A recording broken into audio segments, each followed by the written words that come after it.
Dear friends, welcome to education heaven. मैं student professor Anand Prakash आपके अपने यूट्यूब चैनल शिक्षा स्वर्ग में आपका स्वागत करता हूं।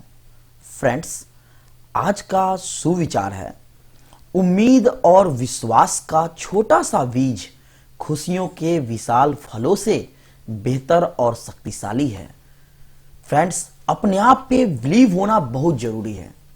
यदि आप क्लास 10th के स्टूडेंट्स हैं तो आपका एग्जाम काफी नजदीक है, तो आपको खुद पे जो है विश्वास होना चाहिए, बिलीव होना चाहिए कि मैं अच्छे नंबर ला सकता हूं, और इसके लिए मैं आपको लगातार हेल्प कर रहा हूं। तो फ्रेंड्स, आज का यह वीडियो काफी धमाकेदार होने वाला है, क्योंकि मैं आपको टॉप साइंस प्रश्न बताऊंगा, वो भी एक दो नहीं 35 प्रश्न बताऊंगा, और सभी प्रश्न आपके लिए बहुत ही इंपॉर्टेंट है।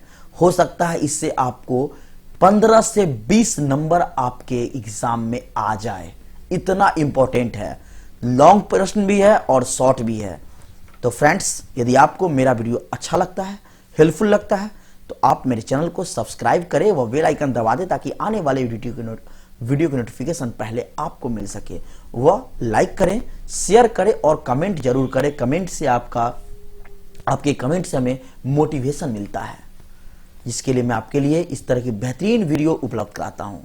Friends, Bihar board matric exam subjective top 35 प्रश्न मैं बताऊंगा आपको इसमें, जो कि विज्ञान का होगा और बहुत ही महत्वपूर्ण होगा ये प्रश्न।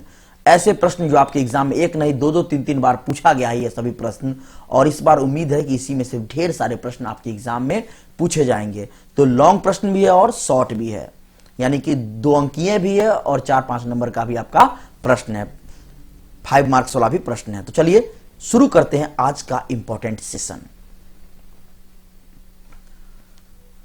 क्वेश्चन नंबर 1,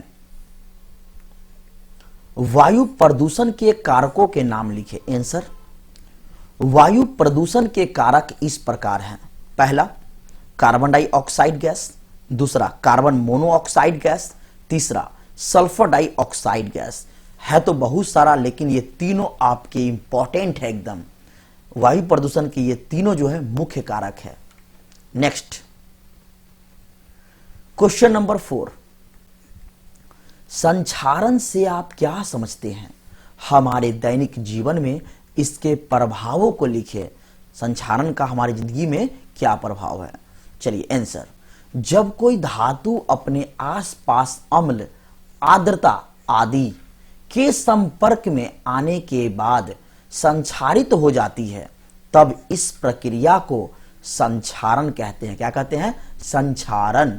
उदाहरण, लोहे में जंग लगना, लोहे में जंग लगना। नेक्स्ट,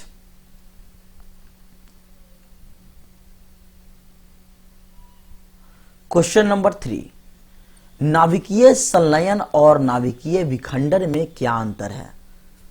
काफी इंपॉर्टेंट है। नाभिकीय संलयन और नाभिकीय विखंडन में निम्नलिखित अंतर है। आप चाहें तो इसे आप बीचों बीच जैसे लिखा जाता है, एक इधर और इधर पॉइंट, वैसे भी लिख सकते हैं। इसलिए मैं आपको इस तरीके से बताया हूं। यहां देख सकते हैं आप, मैं पॉइंट बाय पॉइंट बताया हूं। यदि आप ऐसे नहीं लिखना चाहते हैं तो लिखिए नाभिकीय संलयन और नाभिकीय विखंडन में निम्नलिखित अंतर है। एक तरफ लिखिए नाभिकीय संलयन और एक तरफ लिखिए नाभिकीय विखंडन। चलिए, तो नाभिकीय संलयन नंबर 1, यह अत्यधिक ताप पर संपन्न होता है।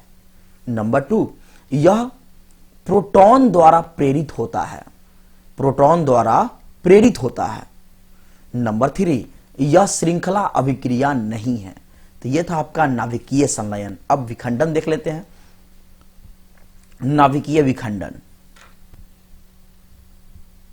सही से याद कीजिए। देखिए, मैं आपको यहां, इसका क्रिया ताप से संपन्न हो रहती है। किस पर? ताप से। दूसरा, यह न्यूट्रॉन द्वारा प्रेरित होता है, और इसमें क्या था आपका? प्रोटॉन। इसमें क्या है? न्यूट्रॉन द्वारा। नाभिकीय विखंडन न्यूट्रॉन द्वारा प्रेरित होता है। नंबर 3, यह श्रृंखला अभिक्रिया है, और यह क्या था? श्रृंखला अभिक्रिया नहीं था। तो नाभिकीय विखंडन क्या है? यह श्रृंखला अभिक्रिया है। चलते हैं अगले प्रश्नों की ओर। फ्लेमिंग के दक्षिण हस्त नियम क्या है? या फिर दक्ष हस्त नियम आपको लिख सकता है। तो ध्यान से प्रश्न देखेंगे, आंसर आपका यही होगा। प्रेरित विद्युत धारा की दिशा फ्लेमिंग के दक्षिण हस्त नियम से, फ्लेमिंग के दक्षिण हस्त नियम से होती है। क्या होती है? प्राप्त होती है। यह नियम अपने दाहिने हाथ की तर्जनी यानी कि मध्यमा और अंगूठा को परस्पर लंबवत इस प्रकार फैलाएं कि यदि तर्जनी चुंबकीय क्षेत्र की दिशा, अंगूठा चालक के गति की दिशा को व्यक्त करे, तो मध्यमा चालक में प्रेरित विद्युत धारा की दिशा को व्यक्त करता है। यदि आपको समझ में नहीं आया है तो चलिए मैं आपको इसको ड्रॉ करके बताता हूं। देखिए, ये अब डॉट है, ये आपका हाथ, उंगली ऐसे कीजिए, सॉरी गलती बन गया, चलिए इसको मिटा, चलिए कंप्रोमाइज कीजिए। ये रहा एक, और ये रहा आपका एक, और थर्ड आपका अंगूठा, तो ये रहा आपका अंगूठा। चलिए, तो ये क्या है आपका अंगूठा। यहां मैंने बताया आपको क्या है, चालक की गति। तो यहां आप लिख दीजिए, फिगर बना दीजिए एग्जाम में भी आप, चालक की गति। ये क्या है आपका चालक की गति। उसके बाद यहां देखिए क्या कह रहा है, यहां देखिए तर्जनी मध्यमा, तो नियम दाहिने हाथ की तर्जनी मध्यमा और अंगूठा को परस्पर लंबवत रखता है ना। तो अंगूठा आपको चालक की दिशा को व्यक्त करता है, मध्यमा चालक में प्रेरित विद्युत धारा की दिशा को, यानी कि चालक में प्रेरित धारा। तो ये रहा आपका यहां चालक में प्रेरित धारा, ठीक है। और ये बचा आपका, तो यह आपका चुंबकीय क्षेत्र होगा। क्या होगा? तर्जनी। तर्जनी क्या है आपका? चुंबकीय क्षेत्र।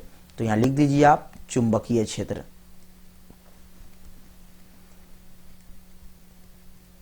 तो आप एग्जाम में भी अगर पूछे आपसे तो ये 5 नंबर में आपसे पूछ सकता है, तो आप फिगर जरूर ड्रॉ करेंगे, ठीक है।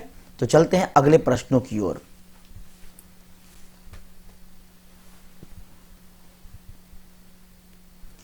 क्वेश्चन नंबर 5, क्षारक और क्षार में क्या अंतर है? क्षारक और क्षार में निम्नलिखित अंतर है। क्षारक में सभी क्षारक जल में विलेय नहीं होते हैं, तो क्षार क्या होगा? विलेय होगा। सभी क्षारक, नंबर 2, सभी क्षारक क्षार नहीं होते हैं। तब देखिए यहां सेम इसका अपोजिट, मैंने आपको क्षारक में बताया सभी क्षारक जल में विलेय नहीं होते हैं, जबकि सभी क्षार जल में क्या होता है आपका? विलेय होता है। यहां है सभी क्षारक क्षार नहीं होते हैं, जबकि सभी क्षार क्षारक होते हैं। तो इस तरीके से आप बढ़िया से याद कर लीजिए, क्योंकि मैं आपको आंसर बहुत सजग बनाया हूं, आसान बनाया हूं, ताकि आपको अच्छे से याद हो सके। नेक्स्ट क्वेश्चन नंबर 6, पत्तियों को प्रकाश संश्लेषी अंग क्यों कहा जाता है? आंसर, पत्तियों के अंदर में हरे वर्णक पर्णहरित या क्लोरोफिल की उपस्थिति होती है, और प्रकाश संश्लेषण प्रक्रम केवल क्लोरोफिल की उपस्थिति में ही संभव होता है। यही कारण है कि पत्तियों को प्रकाश संश्लेषी अंग कहा जाता है। चलते हैं अगले प्रश्नों की ओर। क्वेश्चन नंबर 7, नेत्र में जरा दृष्टि दोष का क्या कारण है? आंसर होगा आपका, यह दोष प्रायः बुढ़ापे में होता है, जो लगभग 60 वर्ष के बाद होता है। लेकिन फ्रेंड्स, आजकल इंसान की उम्र जो है वह कम हो गई है। आजकल इंसान की उम्र जो है 70 के आसपास होता ही है। तो अब क्या है, 40-50 वर्ष वाले को भी ये हो जाता है जरा दृष्टि दोष। प्रारंभ में क्या था, पहले 90-100 वर्ष लोग आसानी से जीते थे, लेकिन आजकल रसायन का प्रयोग ज्यादा हो रहा है, तो लोगों का उम्र क्या है, कम हो गया है। औसत आप ले सकते हैं 60 से 70 है, तो आपका ये 40 वर्ष 45 वर्ष के लोगों को में भी ज्यादा देखने को आजकल मिल रहा है। यह दोष में सिलियरी पेशिया का लचीलापन समाप्त हो जाता है। नेत्र में साधन शक्ति की कमी के कारण दूर बिंदु और निकट बिंदु का सामंजन नहीं हो पाता है। तो यह आपका जरा दृष्टि दोष का कारण क्यों होता है आंखों में। नेक्स्ट क्वेश्चन नंबर 8, द्विलिंगी जीव या उभयलिंगी जीव कौन से होते हैं, उदाहरण सहित लिखिए। वे जीव जिसमें नर व मादा दोनों अंग होते हैं। जी हां, आप देख सकते हैं जैसे मनुष्य हुआ तो महिलाएं बच्चे को जन्म देती है, पुरुष का योगदान होता है, लेकिन यहां क्या है, वे जीव जिसमें नर और मादा दोनों एक ही में हो और वे नर व मादा दोनों प्रकार के युग्मों को उत्पन्न करते हैं, उसे ही हम द्विलिंगी जीव या फिर उभयलिंगी जीव, दोनों इसी को कहते हैं, द्विलिंगी या फिर उभयलिंगी कहा जाता है। जैसे कि केचुआ बेस्ट उदाहरण है आपका। नेक्स्ट क्वेश्चन नंबर 9, एम्पियर किसे कहते हैं। यदि किसी विद्युतीय परिपथ के किसी अनुप्रस्थ क्षेत्रफल से 1 कूलॉम आवेश प्रति सेकंड प्रवाहित हो तो परिपथ में प्रवाहित धारा की प्रबलता 1 एम्पियर होती है, अर्थात 1 ampere equal to 1 coulomb by 1 second, ठीक है, प्रति सेकेंड। नेक्स्ट क्वेश्चन नंबर 10, उभयधर्मी ऑक्साइड क्या होता है, 2 उदाहरण दे, या फिर द्विधर्मी ऑक्साइड क्या होता है, 2 उदाहरण दे। आंसर क्या होगा, वैसे ऑक्साइड जिसमें अम्ल और भस्म दोनों के गुण रहते हैं तो उसे उभयधर्मी या द्विधर्मी ऑक्साइड कहते हैं। ये अम्ल और भस्म दोनों साथ साथ करते हैं, ये अम्ल और भस्म दोनों साथ साथ करते हैं। और ये रहा आपका उदाहरण। फ्रेंड्स, कुछ क्वेश्चन होगा आपका जो पीछे के वीडियो से मिलता होगा, तो मैं आपको एक जगह इसलिए कर दिया हूं ताकि आपको आंसर आसानी से याद हो जाए, क्वेश्चंस को ढूंढना नहीं पड़े। जैसे कि मैं आपको केमिस्ट्री का सब्जेक्टिव दे चुका हूं 20 का प्रश्न, उसके बाद मैं आपको वायु का भी दे चुका हूं आपको 20 प्रश्न, तो कुछ प्रश्न आपको उसमें से बिल्कुल मिलेंगे इसमें, तो घबराइए नहीं, आपको जो आंसर हो याद कीजिए। बस मैं ये चाहता हूं कि आपको अच्छे से याद हो और आप एग्जाम में अच्छे से नंबर से पास हो सके, ज्यादा से ज्यादा नंबर से आप पास हो सके। चलते हैं अगले प्रश्नों की ओर। क्वेश्चन नंबर 11, मां के शरीर में गर्भस्थ भ्रूण का पोषण किस प्रकार होता है। आंसर क्या होगा, गर्भस्थ भ्रूण का पोषण रुधिर की सहायता से होता है। चूंकि गर्भस्थ भ्रूण गर्भाशय में बने प्लेसेंटा नामक उत्तक से चिपका होता है, इस उत्तक द्वारा भ्रूण रुधिर से पोषण तत्वों को ग्रहण करता है, रुधिर से पोषक तत्वों को ग्रहण करता है तथा वर्ज्य पदार्थ भी इसी प्लेसेंटा के द्वारा भ्रूण से निष्कासित होता है। नेक्स्ट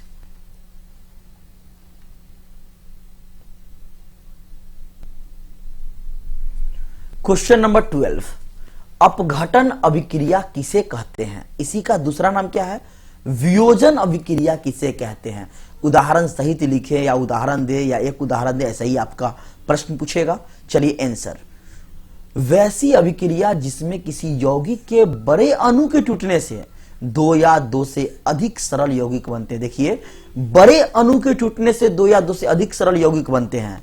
यही यदि रहता 2 या 2 से अधिक यौगिक मिलने से बड़ा यौगिक बनता, अणु बनता है, तो वहां आपका हो जाता संयोजन। लेकिन वियोजन है, संयोजन मतलब जुड़ना और वियोजन मतलब टूटना, तो वियोजन। तो यहां एक बड़े अणु के टूटने से 2 या 2 से अधिक सरल यौगिक बनते हैं जिनके गुण मूल यौगिक के गुण से बिल्कुल भिन्न होते हैं। उसे ही हम उस अभिक्रिया को वियोजन या अपघटन अभिक्रिया कहते हैं। इसका अपोजिट कर दीजिए तो क्या हो गया, संयोजन हो गया। तो आपसे दोनों प्रश्न पूछ सकता है। उदाहरण ये रहा आपका। चलते हैं आगे, यहां उदाहरण में ऐसे एरो लगा दीजिएगा। Next question number 13, question number 13, विद्युत चुंबकीय प्रेरण से आप क्या समझते हैं। आंसर क्या होगा, जब किसी बंद कुंडली से गुजरने वाले चुंबकीय क्षेत्र रेखाओं की कुल संख्या में परिवर्तन होता है तब कुंडली से प्रेरित धारा बहती है। यह विद्युत उतने समय तक बहती है जब तक यह परिवर्तन जारी रहता है। इस प्रकार उत्पन्न होने वाली धारा को प्रेरित धारा तथा इस घटना को विद्युत चुंबकीय प्रेरण कहते हैं। नेक्स्ट,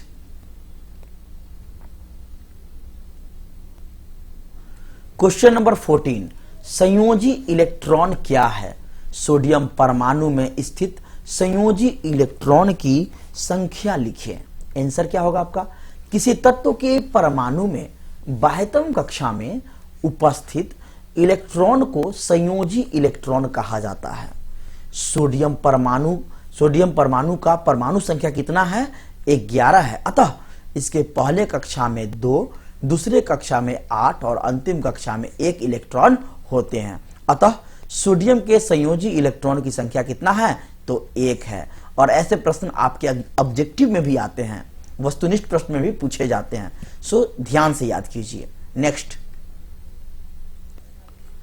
क्वेश्चन नंबर 15, पादप में प्रकाशानुवर्तन किस प्रकार होता है? आंसर क्या होगा? प्रकाश की दिशा में पौधों के प्ररोह तंत्र का वृद्धि करना ही प्रकाशानुवर्तन कहलाता है। इस प्रकार की गति तने के शीर्ष भाग या पत्तियों में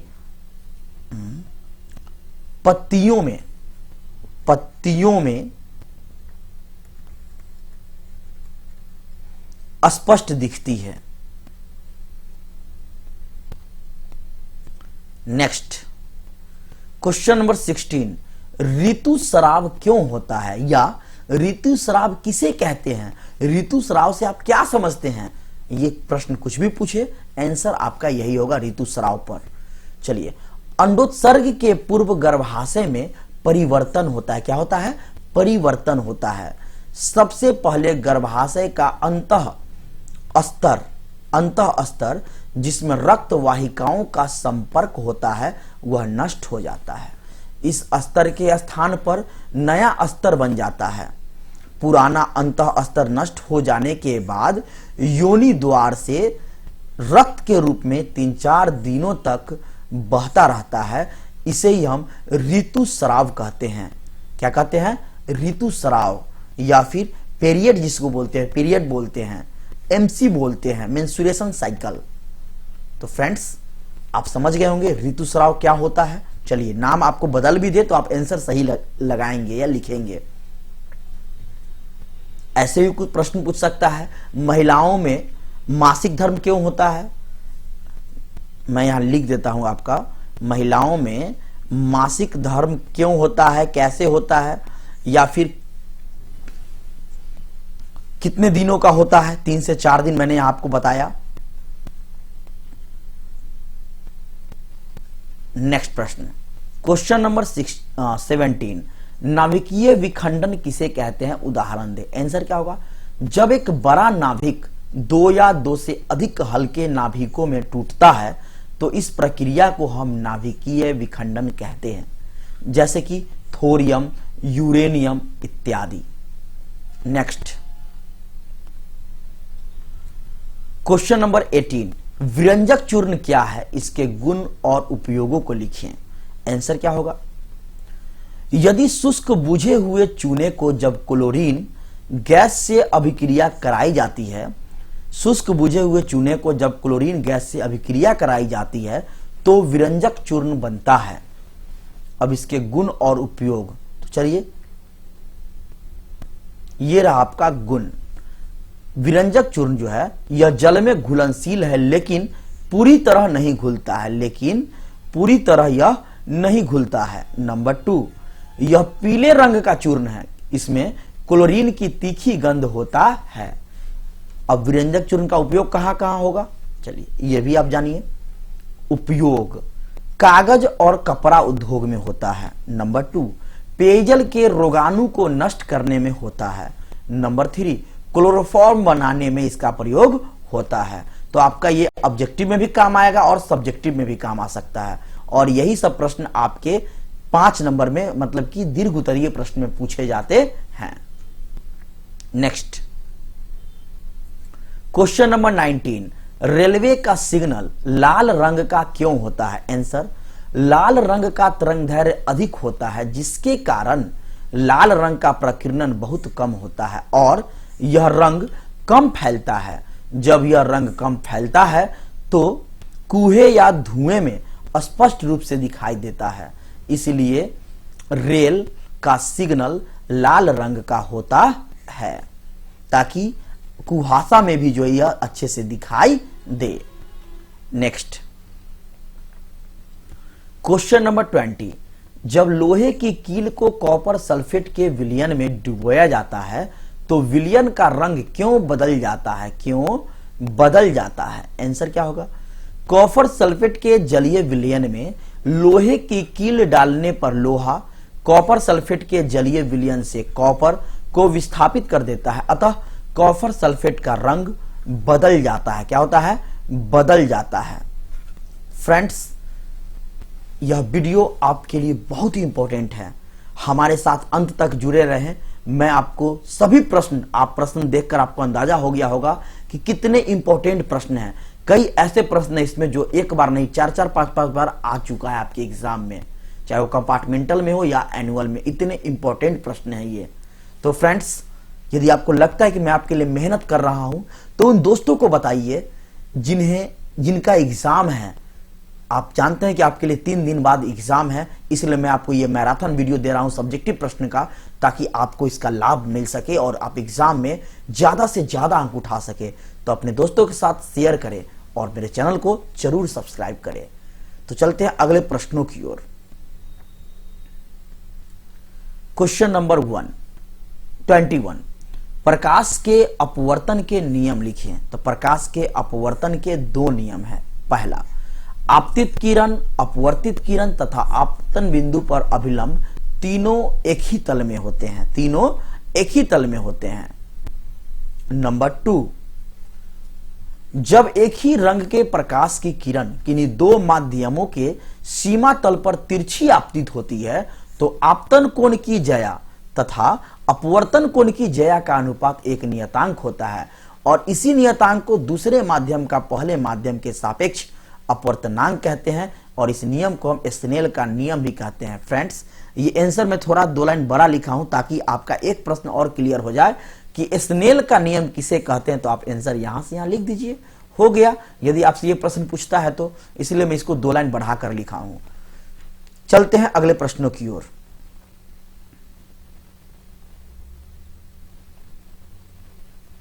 क्वेश्चन नंबर 22।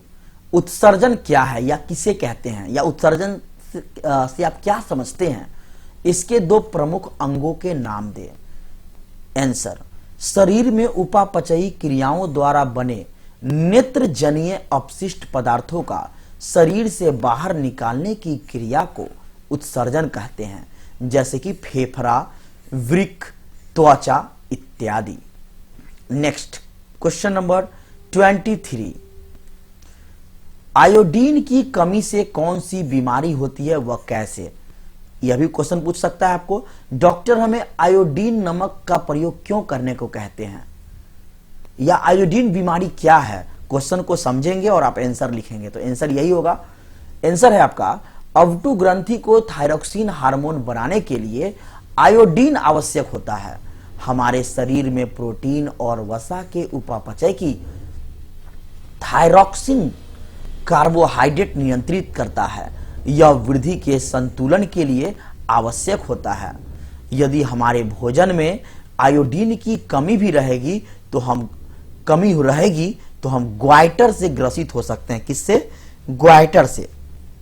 इस बीमारी का लक्षण फूली हुई गर्दन या बाहर की ओर उभरे हुए नेत्र गोलक में जो है हो सकते हैं। इसलिए आयोडीन युक्त नमक के उपयोग की सलाह दी जाती है। चलते हैं अगले प्रश्नों पे। Question number 24। समजातीय श्रेणी किसे कहते हैं? आंसर, यौगिकों की ऐसी श्रृंखला जिसमें कार्बन श्रृंखला में स्थित हाइड्रोजन को एक ही प्रकार का प्रकार्यक समूह प्रतिस्थापित करता है, उसे हम समजातीय श्रेणी कहते हैं। इसके 2 क्रमागत सदस्यों में CH2 ग्रुप का अंतर होता है। चलते हैं अगले प्रश्नों की ओर। क्वेश्चन नंबर 25, प्रतिस्थापन अभिक्रिया क्या है, या फिर प्रतिस्थापन अभिक्रिया से क्या समझते हैं या किसे कहते हैं। आंसर आपका यही होगा, उदाहरण दे। चलिए, वह रासायनिक अभिक्रिया जिसमें अधिक अभिक्रियाशील धातु अपने से कम अभिक्रियाशील धातु को यौगिक के विलयन या गलित अवस्था से विस्थापित कर देती है। फिर से देखिए कितना आसान है आपका आंसर। वह रासायनिक अभिक्रिया जिसमें अधिक अभिक्रियाशील धातु अपने से कम अभिक्रियाशील धातु को यौगिक के विलयन या गलित अवस्था से विस्थापित, हटा देगा वहां से, कर देता है, तो उसे हम प्रतिस्थापन अभिक्रिया कहते हैं।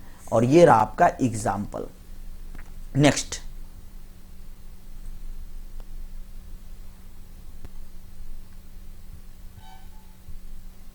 क्वेश्चन नंबर 26, दृष्टि दोष क्या है, यह कितने प्रकार का होता है। आंसर, एक सामान्य स्वस्थ आंख अपनी फोकस दूरी को इस प्रकार संयोजित करती है कि पास तथा दूर की सभी वस्तुओं का प्रतिबिंब दृष्टि पटल पर बन जाए। कहां बन जाए? दृष्टि पटल पर बन जाए। जब आंख ऐसा करने में अक्षम हो जाती है तो उसे दृष्टि दोष कहा जाता है। यानी आंख ऐसा करने में विफल हो जाती है तो उसी को क्या कहते हैं? दृष्टि दोष कहते हैं। यह जो है 4 प्रकार के होते हैं। कितना? 4 प्रकार के। पहला दूरदृष्टि दोष, निकट दृष्टि दोष। पहला दूरदृष्टि दोष, दूसरा निकट दृष्टि दोष, तीसरा प्रेसबायोपिया, चौथा एस्टिग्मेटिज्म। फ्रेंड्स, ये था आपका दृष्टि दोष के 4 प्रकार। Next, question number 27। फ्रेंड्स, एक चीज यहां पे और समझिए। क्वेश्चन आपको यदि सिंपल पूछ दे 2 नंबर में दृष्टि दोष कितने प्रकार के होते हैं लिखें, तो यहां से आप आंसर लिख देंगे दृष्टि दोष 4 प्रकार के होते हैं और इसका टोटल लिख देंगे चारों प्रकार। तो इसका ध्यान रखेंगे, प्रश्न आपको इसी के इर्द गिर्द आएगा। बस आपको प्रश्न को समझना है और फिर आंसर देना है। नेक्स्ट,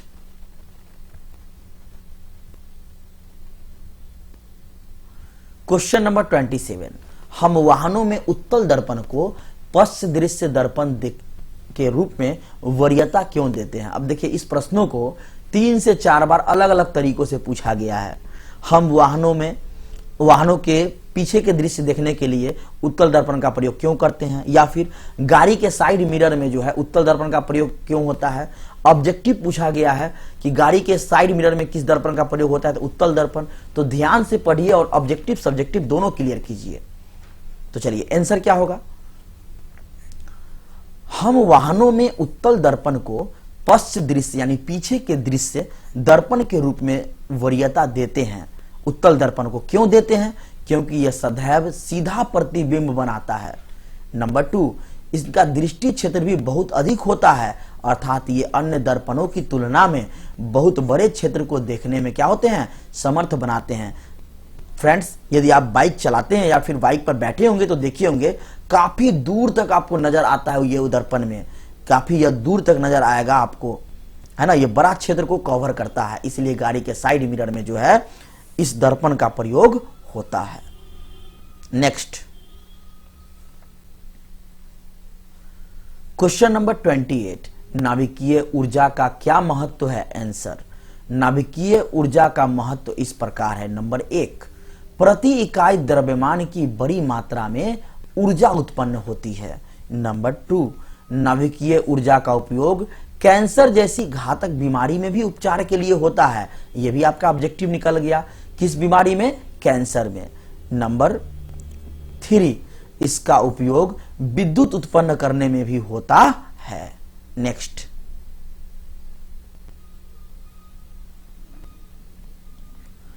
भर्जन और निष्पादन में अंतर लिखें। आंसर क्या होगा? भर्जन और निष्पादन में निम्नलिखित हैं। आप चाहें तो बीच में लाइन खींचकर दोनों तरफ भर्जन और निष्पादन लिख के लिख सकते हैं। चलिए, भर्जन में अयस्कों को वायु के उपस्थिति में गर्म किया जाता है और निष्पादन में अनुपस्थिति हो जाएगा। बहुत सिंपल है। वर्जन का उपयोग सल्फाइड अयस्कों में किया जाता है? निष्पातन। निष्पातन में देखेंगे, इसमें अयस्कों को वायु की अनुपस्थिति में गर्म किया जाता है। वहां उपस्थिति में उपस्थित होगा वायु यानी हवा, और यहां नहीं रहेगा। नंबर 2, इसका उपयोग कार्बोनेट और हाइड्रेट अयस्कों में किया जाता है। किसमें? कार्बोनेट और हाइड्रेट अयस्कों में किया जाता है। नेक्स्ट प्रश्न,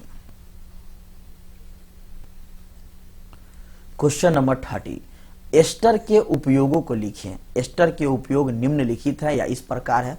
नंबर 1, पेय पदार्थों में किया जाता है। नंबर 2, आइसक्रीम बनाने में। नंबर 3, मिठाई बनाने में। नंबर 4, इत्र यानी सुगंध परफ्यूम बनाने में, इत्र बनाने में किया जाता है। याद रखेंगे, ऑब्जेक्टिव में भी पूछा जा सकता है एस्टर का उपयोग इनमें से कहां नहीं होता है। बस ऑप्शन स्मॉल करके दे देगा आपको चारों। नेक्स्ट, क्वेश्चन नंबर 31, तारे टिमटिमाते हैं किंतु ग्रह नहीं टिमटिमाते, ऐसा क्यों? यह क्वेश्चन आपको यह भी पूछ सकता है, तारे क्यों टिमटिमाते हैं? चलिए आंसर, ग्रह तारों की अपेक्षा हमेशा बहुत समीप है, हमारे बहुत समीप है, नजदीक है, अतः इतना पर्याप्त प्रकाश मिलता है कि वायुमंडलीय परतों के घनत्वों के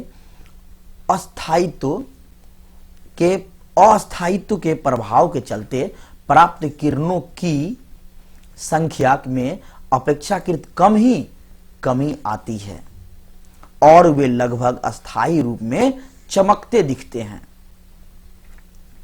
तारों से चलने वाले प्रकाश किरण वायुमंडल के विभिन्न घनत्व वाले परतों से गुजरने पर किरणों के पथ में विचलन होता है और तारे का प्रकाश विभिन्न क्षणों में अपवर्तित होते हैं और टिमटिमाते नजर आते हैं। नेक्स्ट, क्वेश्चन नंबर 32, प्रकाश का प्रकीर्णन से आप क्या समझते हैं, या आकाश का रंग हमें नीला क्यों प्रतीत होता है? ऑब्जेक्टिव भी आपका पूछा हुआ है ना, प्रकाश के प्रकीर्णन के कारण। तो चलिए आंसर आपका यही होगा, मैं आपको इसी में बताता हूं। जब प्रकाश किसी ऐसे माध्यम से गुजरता है जिसमें धूल तथा अन्य पदार्थों के अत्यंत सूक्ष्म कण, मतलब बहुत छोटे छोटे कण जो नग्न आंखों से बिल्कुल थोड़ा बहुत दिखाई दे या बिल्कुल नहीं वे, तो इसके द्वारा प्रकाश सभी दिशाओं में प्रसारित हो जाता है, फैल जाता है। इसे प्रकाश का प्रकीर्णन कहते हैं और सूर्य के प्रकाश के प्रकीर्णन के कारण ही आकाश का रंग हमें क्या दिखता है? नीला दिखलाई पड़ता है। क्लियर है? चलिए नेक्स्ट प्रश्न, उत्तल लेंस और अवतल लेंस में क्या अंतर है? तो आप तो जानते ही हैं उत्तल लेंस अवतल लेंस। तो चलिए फिगर क्या बनाओ, जगह भी यहां पर नहीं है। उत्तल लेंस, उत्तल लेंस में क्या होता है? बीच में मोटा और किनारों पर पतला।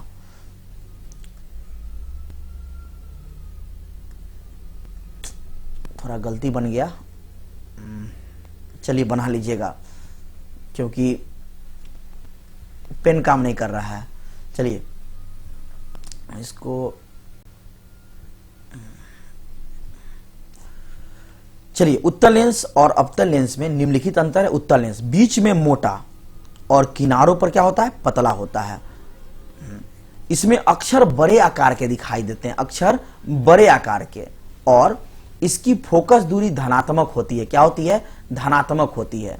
यदि अवतल लेंस पूछा जाए, अवतल लेंस बीच में पतला और किनारों पर मोटा होता है, बीच में पतला और किनारों पर मोटा, अक्षर मोटे आकार के होते हैं, अक्षर छोटे आकार के होते हैं, और इसकी फोकस दूरी क्या होती है? ऋणात्मक होती है। फ्रेंड्स, ये आपका लॉन्ग प्रश्न हुआ। यदि आपसे शॉर्ट में भी पूछ सकता है तो कहेगा आपको बस एक दो एग्जांपल बताने के लिए कहेगा। अगर अलग अलग पूछ दे कि उत्तल लेंस के बारे में बताइए तो भी आप बना के लिख सकते हैं। मैं आपको इसलिए अलग अलग क्यों बताता हूं, अंतर नहीं भी कहेगा, अलग अलग पूछेगा तो आप इसका आंसर दे सकते हैं। उत्तल लेंस के बारे में लिखिए तो यहां से आप आंसर यहां तक लिख दीजिए, नंबर मिल जाएगा आपको 2 अंक। नेक्स्ट,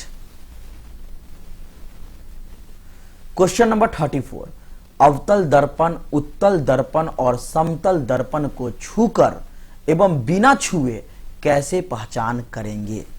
चलिए आंसर, अवतल दर्पण को छूने पर पता चलता है कि इसका परावर्तक सतह क्या है, तो धंसा हुआ है। याद रखेंगे, धंसा हुआ है।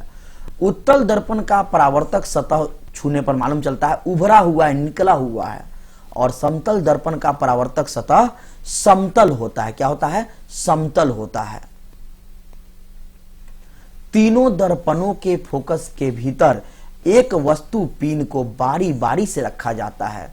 जिस दर्पण में वस्तु पिन का प्रतिबिंब आभासी, सीधा और वस्तु से बड़ा दिखाई पड़े वह अवतल दर्पण है। जिस दर्पण में वस्तु का प्रतिबिंब आभासी, सीधा और छोटा दिखाई पड़े वह उत्तल दर्पण है। जिस दर्पण का प्रतिबिंब वस्तु का आभासी, सीधा और छोटा, तो आप जानते हैं उत्तल दर्पण में है।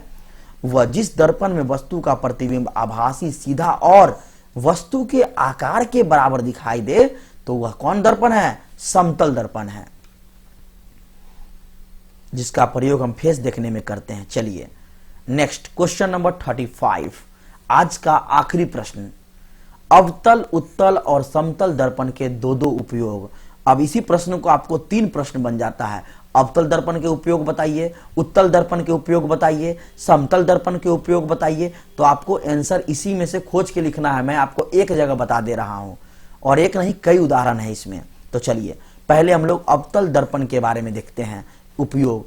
अवतल दर्पण का उपयोग टॉर्च में, सर्च लाइट में, सोलर कूलर में, दूरदर्शी, हजामती बनाने यानी दाढ़ी बनाने में, डॉक्टर इसका प्रयोग करता है आंख, नाक, कान, गला इत्यादि देखने में, और गाड़ी के हेडलाइट। यहां बच्चों देखिए, यहां क्या है फ्रेंड्स, गाड़ी के हेडलाइट है यानी आगे, न कि साइड मिरर। साइड मिरर में उत्तल दर्पण होता है, गाड़ी के सामने वाला में, हेडलाइट में। तो ये हो गया आपका अवतल दर्पण का उपयोग ढेर सारा। आपसे क्वेश्चन अलग अलग भी पूछ सकता है, तो ध्यान रखेंगे। तो चलिए उत्तल दर्पण के उदाहरण देखते हैं। उत्तल दर्पण, इस दर्पण का उपयोग वाहनों के साइड मिरर या पीछे देखने के आईने के रूप में किया जाता है। कहां? वाहन के साइड मिरर में। अवतल मैंने बताया हेडलाइट, और यहां साइड मिरर जिससे आप पीछे देखते हैं दुर्घटना से बचने के लिए। और सड़क पर खंभों में लगे बल्बों में यह परावर्तक सतह के रूप में जो है काम करती है। क्यों? ताकि वहां रोशनी एक जगह फैले। इसी के लिए यह उत्तल दर्पण का प्रयोग वहां सड़क के खंभों में लगी लाइट में किया जाता है। और अब है आपका समतल दर्पण। समतल दर्पण का उपयोग सामान्यतः चेहरा देखने में, है ना। मैंने आपको पीछे बताया एक बराबर चेहरा दिखेगा किसमें? समतल दर्पण में। चेहरा देखने में, ड्रेसिंग टेबल में। तो ड्रेसिंग टेबल में तो लोग चेहरे ही देखने के यूज में लाते हैं तैयार होने के लिए। तो ड्रेसिंग टेबल में वह प्रकाश किरणों का पथ मोड़ने में समतल दर्पण का उपयोग किया जाता है। फ्रेंड्स, ये प्रश्न मैंने आपको बता दिया, 35 प्रश्न। आप प्रश्न देखकर आपको अंदाजा हो गया होगा यह वीडियो आपके लिए कितना इंपॉर्टेंट है। तो अपने दोस्तों के साथ शेयर कीजिए। मैं आपके लिए यह मैराथन वीडियो दिया हूं ताकि आप एग्जाम में ज्यादा से ज्यादा अंक उठा सके। इस वीडियो को 2-3 बार देख लीजिए, याद हो जाएगा, क्योंकि आप साल भर पढ़े हैं तो आपको ऑलरेडी याद है, बस रिवीजन कर लीजिए। तो फ्रेंड्स, इस तरह की बेहतरीन वीडियो मैं आपके लिए लगातार उपलब्ध करा रहा हूं। यदि आपको मेरा वीडियो पसंद आता है, आपके लिए हेल्पफुल लगता है, तो अपने दोस्तों के साथ फेसबुक, व्हाट्सएप पे शेयर करें और मेरे चैनल को सब्सक्राइब जरूर करें। फिर मिलते हैं नेक्स्ट वीडियो में, तब तक के लिए धन्यवाद। Thank you for watching this video.